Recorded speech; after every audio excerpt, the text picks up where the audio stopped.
Betul. Masuk pertanyaan selanjutnya, apa saja dampak yang ditimbulkan dari konflik antara Aswaja dengan Salafi Wahabi di kehidupan masyarakat Indonesia ini? Ya, di masyarakat kita sebenarnya hampir kalau di tingkat sosial ya, Ya, di lingkungan masyarakat secara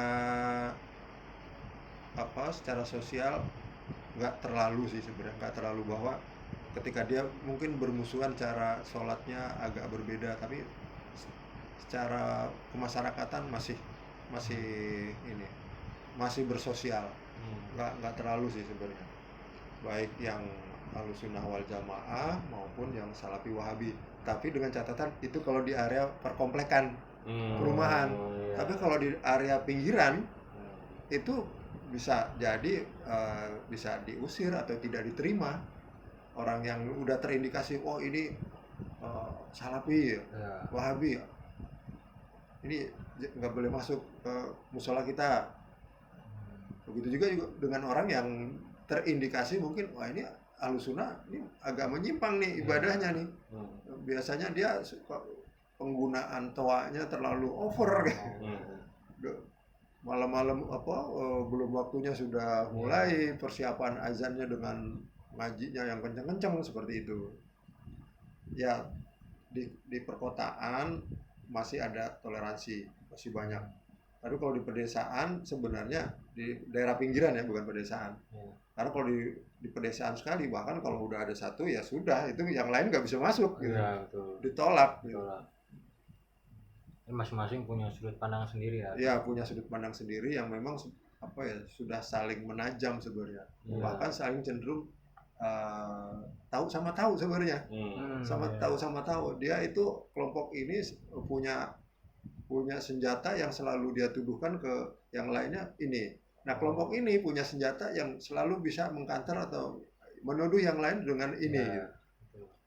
Karena dianggapnya kalau yang bukan Ahlussunnah wal Jamaah dianggap ini tidak nasionalis, karena dia kan masih ya ininya sumbernya rujukannya kan ini ya Timur Tengah, Arab Saudi terutama. Ya, sementara kalau yang Ahlussunnah wal Jamaah itu orang-orang sekitar situ juga bisa dijadikan rujukan, bisa dijadikan sumber, bisa boleh ya istilahnya masih bisa mau menjadikan dia ustadz, imam di kompleknya gitu. Nah ini. Tapi kalau yang dari Salafi Wahabi, itu seperti orang udah didaftar. Pokoknya bukan yang ini akidahnya menyimpang. Dia akidahnya menyimpang. Hanya karena mungkin dia kalau berdoa mungkin subuhnya pakai kunut umpamanya. Dianggap sudah menyimpang. Makanya dua perbedaan ini yang kayaknya sampai kapanpun nggak bakal ketemu. Nggak bakal ketemu. Oke, Om. Masuk ke pertanyaan terakhir, bagaimana kondisi hubungan antara kelompok Aswaja dan Salafi saat ini di tengah masyarakat di Kecamatan Pondok Gede khususnya di Kecamatan Pondok Gede? Di Kecamatan Pondok Gede memang ada yang kalau secara tadi ya kemasyarakatan itu termasuk ekonomi itu masih dibilang semuanya toleransi, masih mau bermuamalah, mau berteman, bertetangga. Tapi kalau sudah masuk ke area peribadatan, ini juga sebenarnya termasuk yang harus diwaspadai. Indikasinya memang di beberapa tempat ada masjid yang sudah dilabeli ini masjid yang Salafi, ini masjid yang NU, ini Ahlussunnah wal Jamaah gitu. Nah itu yang di masyarakat Pondok Gede yang sering. Ya termasuk ya mungkin ya seputaran Duta dan lain sebagainya. Kalau ini maksudnya kelurahan apa, Pak? Kalau ini di mana? Al-Ikhlas. Daerah ini Duta. Pondok Gede. Pondok Gede. Kalau ini termasuk 50-50 kali. Oh. 50-50. Oh, satu komplek dua kelurahan gitu kali ya? Iya. Kayak Galaxy gitu. Iya, jadi maksudnya dari yang pemahaman Ahlussunnah wal Jamaah dengan Salafi Wahabi tergolong 50-50. Tergolong 50-50. Karena di sini kan ada dua masjid ya yang agak eh, 2 masjid, 1 musola. Masjid yang besar eh, punya kajian yang diisi oleh orang-orang ahlu sunnah wal jamaah, dan juga punya kajian yang diisi oleh orang-orang salafi wahabi, termasuk juga yang di masjid yang di belakang sama punya waktu yang sama, diakomodasi oleh pengurusnya.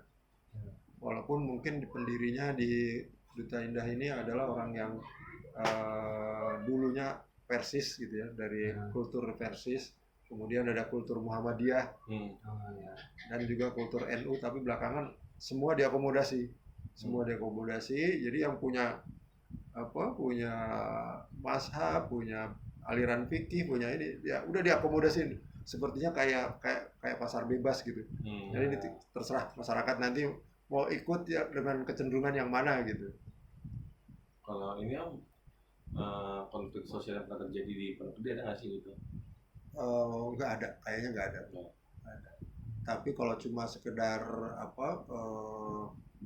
perang narasi di media sosial ada 1-2 sih, ada 1-2, atau ada di grup-grup WA. Oh jangan panggil ini, dia nggak sunnah gitu istilahnya. Dan itu terjadi cukup di sosial media, nggak di kehidupan nyata nggak di kehidupan. Walaupun begitu disamperin ditanyain nggak sunnahnya di mana, ini lah kan dia juga ikut bersumber dari sunnah yang ini. Udah akhirnya bubar gitu aja.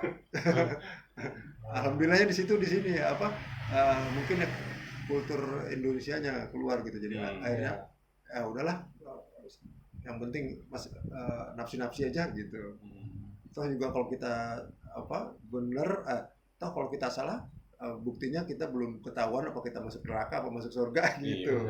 Mungkin masih pada hidup semua, ya udah jalanin aja yang diyakini gitu. Jadi enaknya situ. Tapi mungkin ya di sumbernya sendiri sekarang sebenarnya juga udah mulai agak terbuka gitu sebenarnya, menerima perbedaan. Karena memang yang dikhawatirkan kan yang tidak menerima perbedaan ini. Kalau tidak menerima perbedaan ya ini yang bisa meruncing ke konflik. Tapi kalau menerima, setajam apapun perbedaan pasti ya aman. Bisa diatasi ya? Iya, bisa diatasi. Tapi kalau yang nggak bisa diatasi, nah itu yang bahaya gitu. Tapi selama ini sih alhamdulillah nggak sampai ke situ.